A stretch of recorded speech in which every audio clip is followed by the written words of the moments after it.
أمري واحلل عقدة من لساني يفقه قولي قال رب اشرح لي صدري ويسر لي أمري واحلل عقدة من لساني يفقه قولي بجاه سيد النبي محمد صلى الله عليه وسلم. الفاتحة. بسم الله الرحمن الرحيم. الحمد لله رب العالمين الرحمن الرحيم مالك يوم الدين إياك نعبد وإياك نستعين اهدنا الصراط المستقيم صراط الذين أنعمت عليهم غير المغضوب عليهم ولا الضالين آمين. بسم الله الرحمن الرحيم.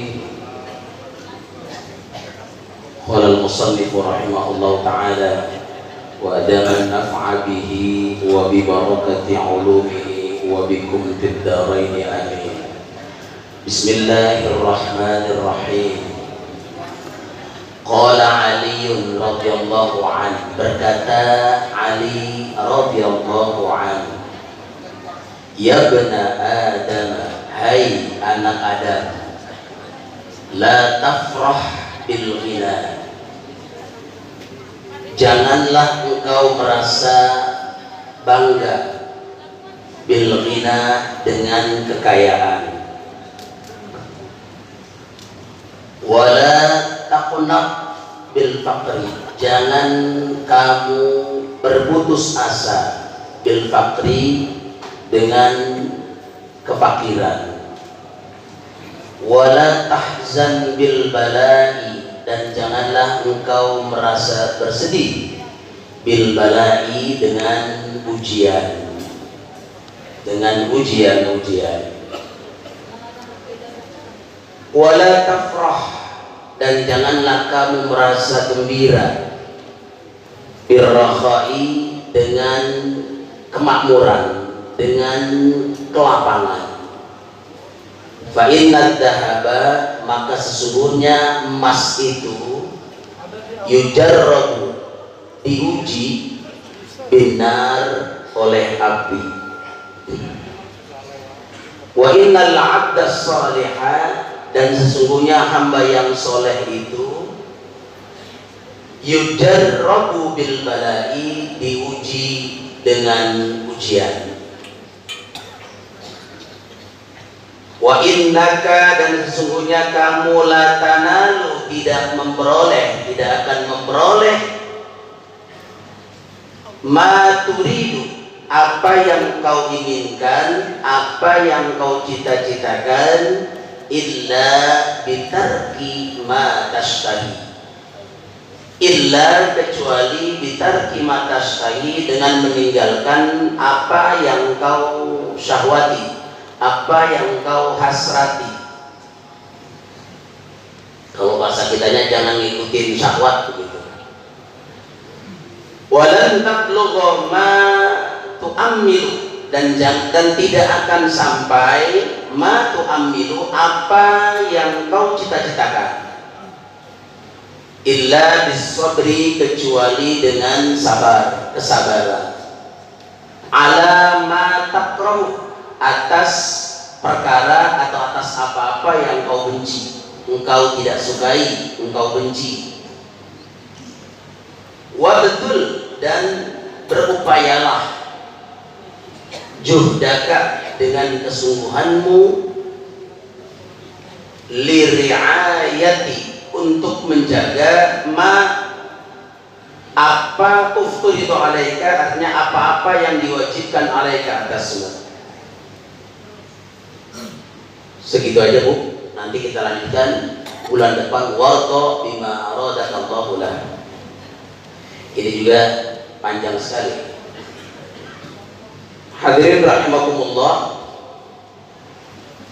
Qala Ali radhiyallahu anhu, berkata Ali radhiyallahu anhu, ya bna Adam, wahai anak Adam, hai manusia, la tafrah bil ghina, janganlah engkau merasa bangga, jangan engkau merasa gembira, jumawa, bil ghina, dengan adanya kekayaan yang Allah berikan kepada engkau. Jadi Jangan kita merasa bahagia, jangan kita merasa bangga, merasa jumawa dengan kekayaan yang Allah berikan kepada kita semata. Kita mesti tahu bahwa kekayaan Allah yang Allah berikan kepada siapapun, baik itu dia cintai orang itu ataupun orang itu tidak dicintai, tetap Allah SWT kasih kekayaan. Betul? Jadi Allah ngasih kekayaan ini bukan hanya kepada orang yang dia cintai, tetapi juga kepada orang yang dia tidak cintai, dia berikan kekayaan itu. Bukankah Allah Subhanahu wa Ta'ala bersifat Ar-Rahman, Maha Pengasih? Maha Pengasihnya Allah diberikan kepada siapa saja, bukan hanya kepada orang-orang yang beriman, tapi juga kepada orang-orang yang tidak beriman pun juga dikasih sifat penyayangnya Allah, sifat Ar-Rahmannya Allah Subhanahu wa Ta'ala. Maka itu di dalam sebuah hadis dinyatakan bahwa innallaha yu'tid dunya may yuhibbu wa man la yuhibbu. Sesungguhnya Allah Subhanahu wa Ta'ala memberikan dunia ini kepada siapa? May yuhibbu, kepada orang yang dia cintai, wa man la yuhibbu, dan kepada orang yang dia tidak cintai. Allah kasih itu kekayaan, Allah kasih itu rezeki yang banyak tuh buat orang-orang itu, sebagai bentuk kasih sayangnya Allah, sifat rahmatnya Allah Subhanahu wa Ta'ala. Makanya kalau kita lihat banyak sekali orang-orang kafir yang kaya raya dibandingkan orang muslim. Betul? Kayaan orang kafir Pak sama orang kita, kayaan orang non muslim sama kita. Bahkan orang-orang yang dianggap kaya hari ini itu juga hampir semuanya non muslim. Kita lihat yang kaya di Indonesia saat ini, coba yang muslim cuma Khairul Tanjung. Betul? Siapa lagi? Yusuf Hamka. Betul nggak? Muslimnya cuma 2, yang lain non muslim semua.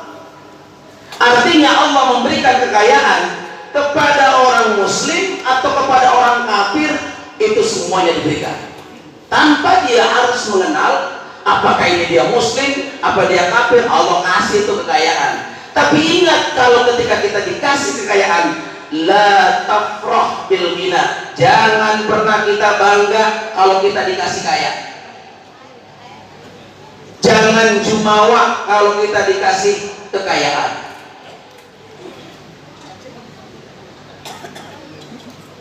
Ahlan wa sahlan wa marhaban. Kayak di Kosasi, silakan. Silakan Kiai, langsung aja.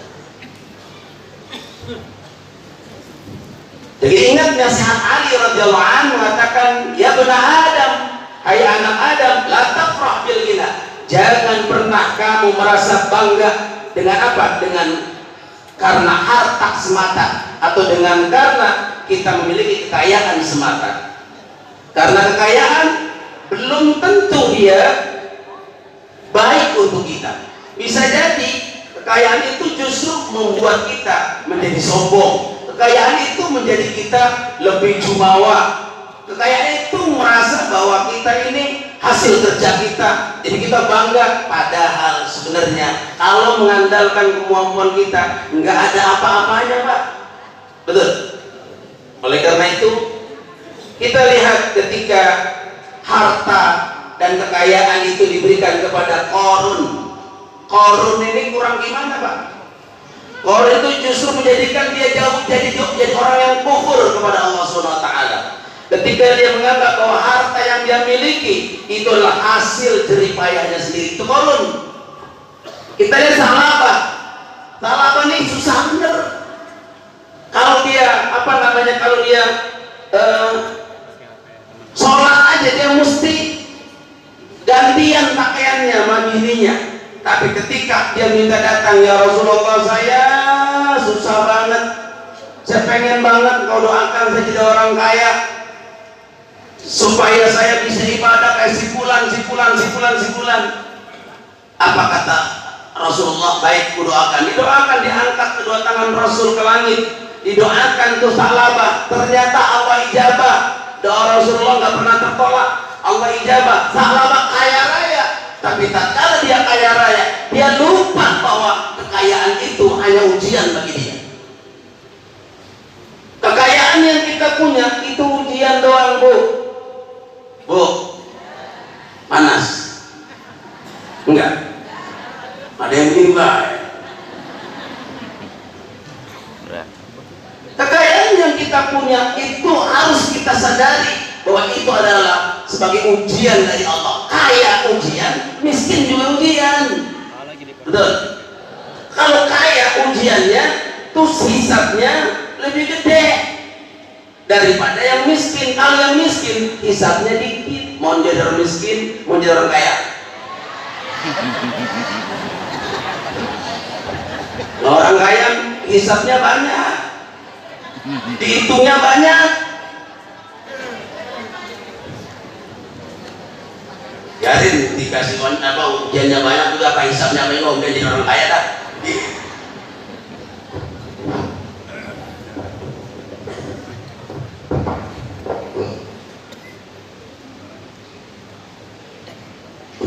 Ketika Sa'labah kaya raya diminta zakatnya, apa dia bilang?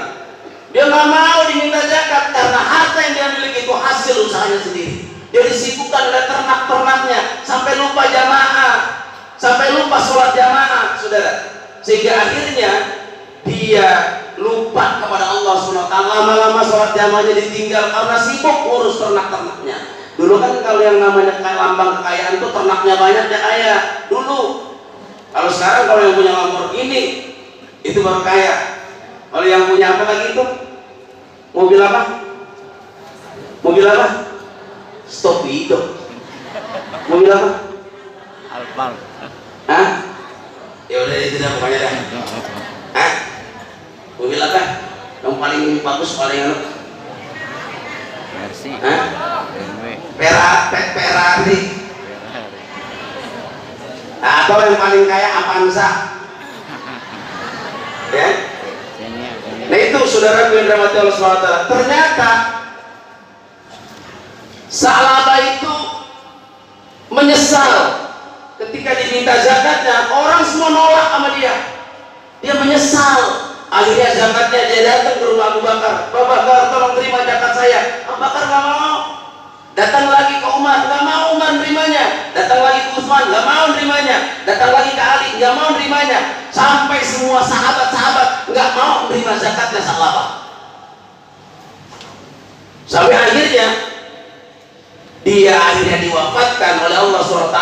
Tidak ada yang mau menerima zakatnya Sa'labah. Masya Allah. Karena dia bangga. Maka Ali mengatakan la tafrah bil ghina. Jangan kamu merasa bangga bil ghina, dengan kekayaan yang kamu miliki. Ingat, kekayaan yang kita miliki, mobil, ada yang punya 5, ada yang punya 5 mobil, apalagi rumah yang mewah, tanah yang luas. Ingat, itu cuma pinjaman Allah. Ketika kita mati, kita bawa enggak? Kita bawa enggak? Enggak ada yang kita bawa. Yang kita bawa bagi perempuan cuma 5 helai. 1 buat kerudung, 3 buat bungkus kita, 1 lagi buat apa? Selendang sini nih. Sehingga kalau yang laki-laki 3 helai, itu yang kita bawa ke dalam alam barzakh. Bukan mobil, bukan rumah, bukan tanah yang kita bawa. Semuanya kita tinggalin. Yang enak mah kalau lakinya mati bininya, atau kalau bininya mati yang enak lakinya. Baru seminggu mau nangis mulu. Setelah seminggu ngelirik dah, udah mulai ngelirik dah. Ada orang yang bininya mati baru seminggu, lakinya kawin lagi. Ada yang begitu? Mana orangnya?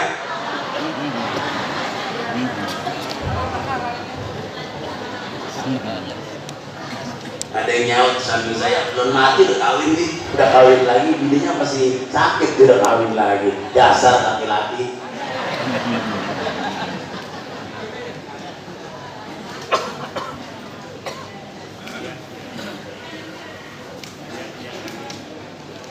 Makanya kata Rasulullah, boleh kita kaya, tapi kita harus mesti bertakwa kepada Allah, sehingga kekayaan kita gunakan untuk di jalan Allah SWT.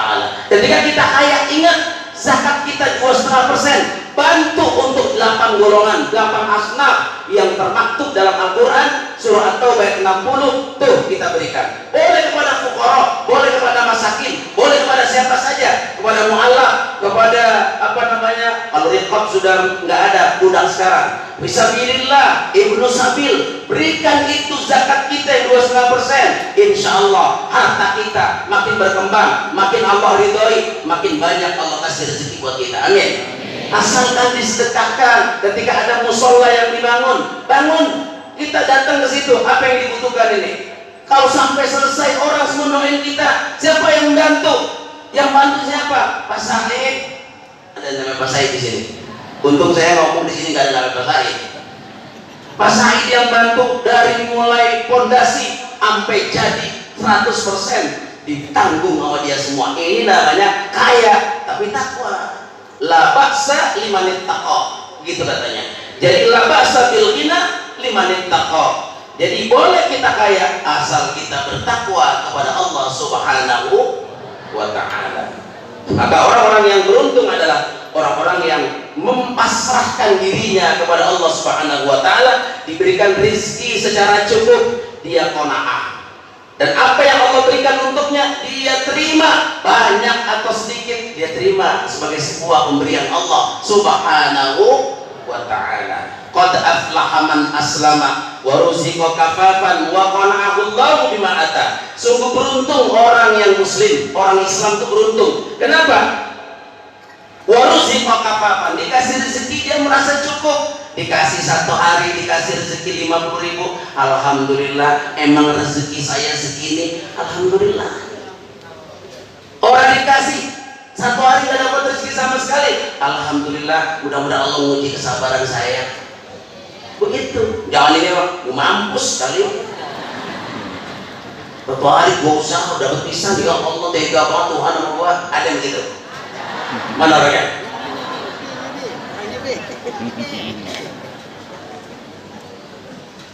Wa qana'ahu Allah bima ata, dan dia merasa qanaah, apa yang Allah berikan kepadanya dia terima, banyak dia terima, dia bersyukur, sedikit dia terima, dia sabar. Itulah namanya urusan orang muslim. Kemudian Al-Muhasibi menyatakan di dalam kitab ini tambahkan, wala taqnat bil faqri, janganlah kamu merasa berputus asa bil faqri, dengan kefakiran. Wala tahzan bil balai, jangan kamu sedih, merasa bersedih bil balai karena ujian. Jadi jangan berputus asa kalau datang miskin kepada kita, dijadiin orang miskin, jangan putus asa, dan jangan pernah bersedih dengan datangnya ujian. Wala tafrah bil rakhai, jangan pula engkau merasa gembira bil rakhai karena kelapangan. Terekam tuh lah jalan tuh jalan. Nah, jadi itu kata Ali radhiyallahu anhu, kita tidak perlu berputus asa karena kita fakir, karena kita miskin. Kita tidak boleh larut dalam kesedihan kalau diuji sama Allah Subhanahu wa taala. Kenapa? Karena memang kata para ulama, dunia ini adalah bahwa dunia ini adalah darul bala.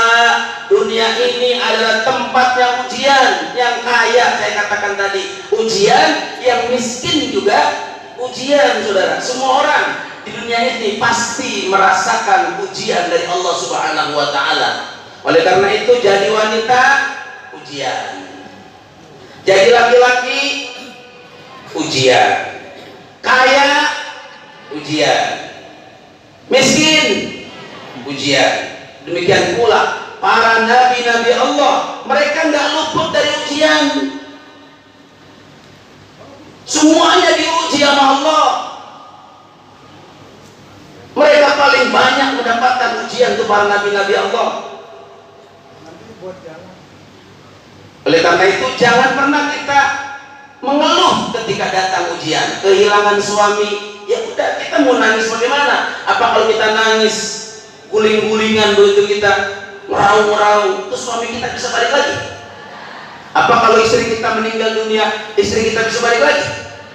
Ada, ya udah kita terima. Memang semua manusia pasti mendapatkan ujian, entah ujian di anak, entah ujian di bini, entah ujian di laki. Laki itu berarti apa? Suami ya. di suami, entah ujian itu di masyarakat, semua yang datang ujian kepada kita harus kita terima dengan lapang dada,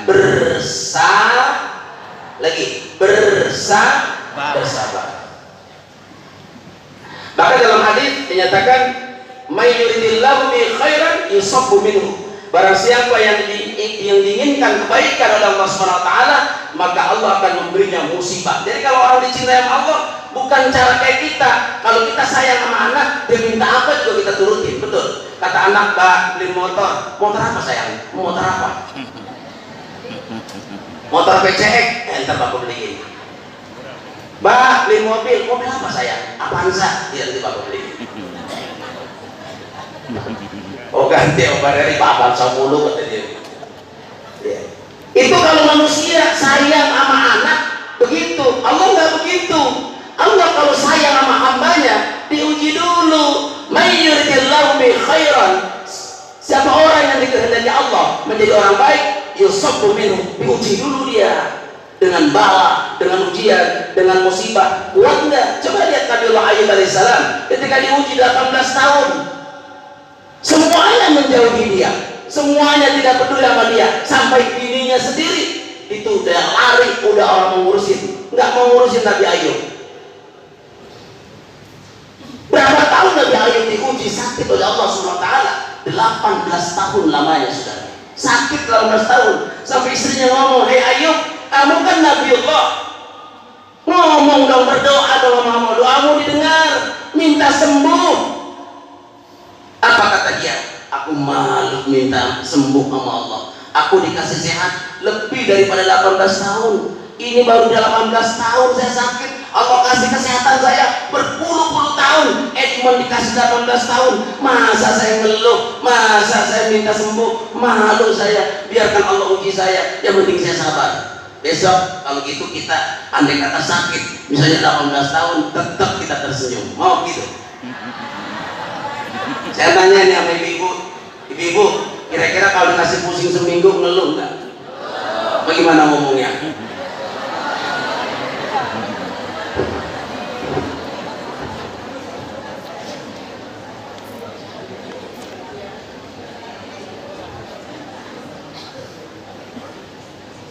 Jadi kalau kita ngeluh, kita miskin, ingat, kalau kita merasa rumah kita jelek, ingat Rasulullah pernah tidur di pelepah kurma sampai dia bangun pipinya nih bekas pelepah kurma, badannya bekas pelepah kurma. Itu Rasulullah, pemimpin dunia, pemimpin orang Islam, utusan Allah. Dia bukan dia kaya yang dia minta, tapi itu membuat dia menjadi selamat. Kalau kita misalnya kurang makan, ingat Rasulullah pernah berbulan-bulan nahan lapar, mengganjal perutnya dengan batu bata. Kita bisa nggak begitu? Lapar kita ganjel perut kita sama bata.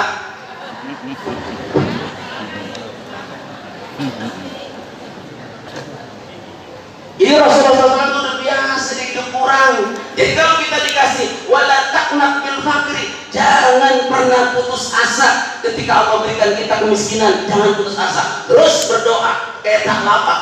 Putus asa dia minta sama Rasul, dia minta doain, kaya dia, cuman sayang, salah apa lupa. Betul. Harusnya ketika udah kaya makin dekat sama Allah. Betul? Ada yang ngantuk? Enggak. Ada yang ngantuk? Suara saya kenceng banget. Tapi ada yang begini, cuman saya doang sama dia yang tahu. Oh, temennya semua matanya. Jadi nggak ada yang tahu, hanya dia dan saya yang tahu.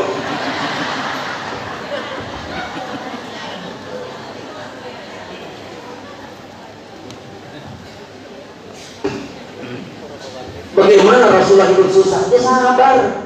Pulang dari taklim, Rasulullah bilang, "Wahai Aisyah, ada makanan yang bisa saya makan?" Kata dia, "Tidak ada ya Rasul, nggak ada makanan apa-apa." "Baiklah Aisyah, kalau gitu saya puasa." Coba bayangin. Ada nggak orang laki-laki pulang dari mana-mana gitu, pas nyampe, "Neng, ada makanan nggak?" "Bang, hari ini nggak ada makanan lagi." "Ya udah kalau gitu kita puasa." Ada nggak yang gitu?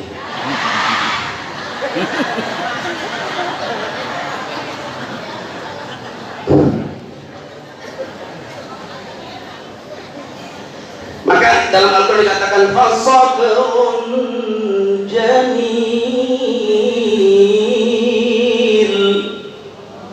fasabrun jamil. Sabar itu indah, maka kita perlu banyak sabar. Ngomong doang. Betul gak? Memang susah Pak, ayatnya ada, prakteknya yang susah. Betul gak? Mudah-mudahan kita, karena kita ngaji, jadi kita perlu banyak sabar. Amin. Sabar, insya Allah. Yang susah saya doain dengan berkah isi bahar, semoga dikasih kecukupan. Jangan minta kaya. Kalau minta kaya takut kita sombong. Betul. Mintanya ya Allah hidup berkah. Amin. Jadi mintanya begini, ya Allah saya hidup berkah. Amin. Mintanya begitu ya. Mintanya begitu ya. Minta hidup cukup, insya Allah. Pengen beli, jangan minta kaya. Yang penting pengen beli mobil, kebeli. Pengen beli tanah depan rumah tuh orang menjual 200 meter, kebeli. Pengen ngejak villa di puncak, kebeli dan bisa buat beli villa gitu kan. Nggak perlu kaya hidup mah, yang penting berkah, yang penting cukup. Apa aja yang kita inginkan Allah kabulkan. Amin. Jadi mulai hari ini jangan mintanya cukup dan berkah. Jadi ketika kita diberikan kelapangan, kelebihan harta, jangan sampai kita menjadi lupa kepada Allah SWT, dan atau kita dilupakan oleh Allah SWT. Wa la takunu kalladzina nasullaha fa ansahum anfusahum ulaika humul khasirun. Ulaika humul, ya lah, gimana ya Allah, ulaika humul, ini yang mana yang benar sini? Khasirun sini pasti ikut yang mana? Ulaika humul. Pinter-pinter banget ibu-ibu, masya Allah. Hafidh semua ini kayaknya.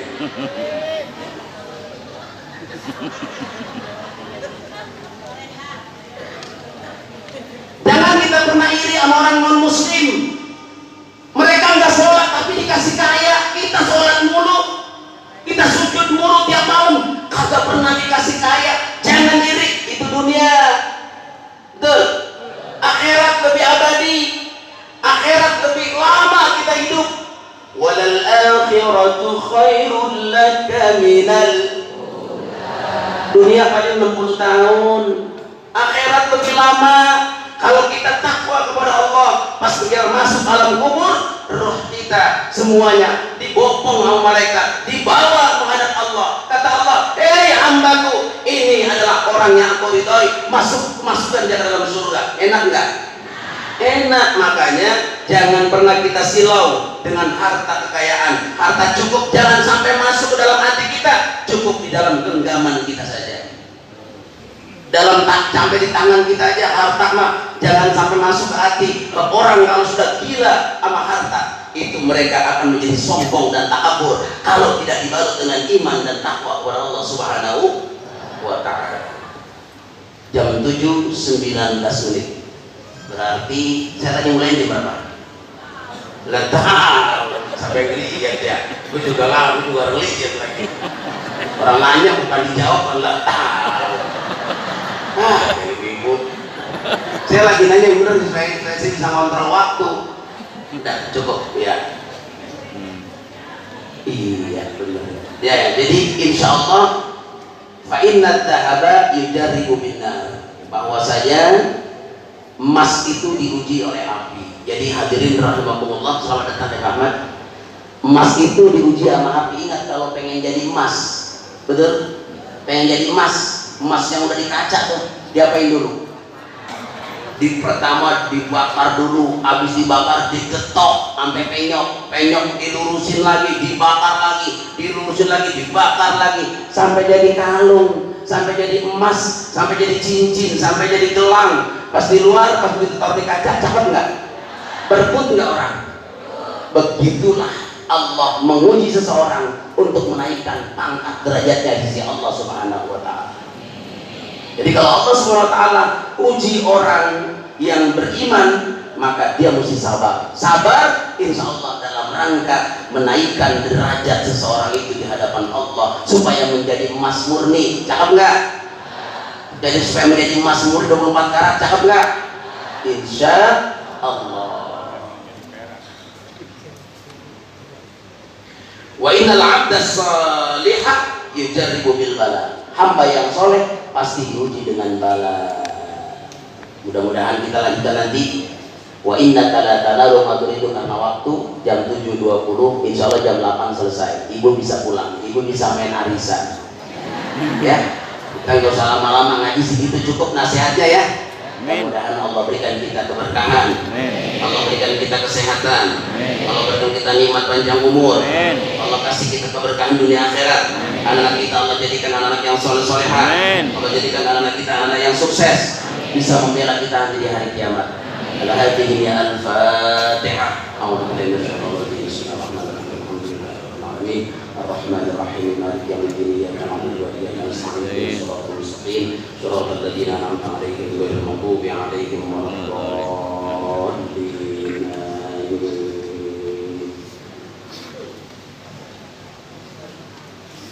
Sejenak lagi nih. Tutup dulu. Mana? Saudara ini mana? Ya, tutup dulu taklimnya.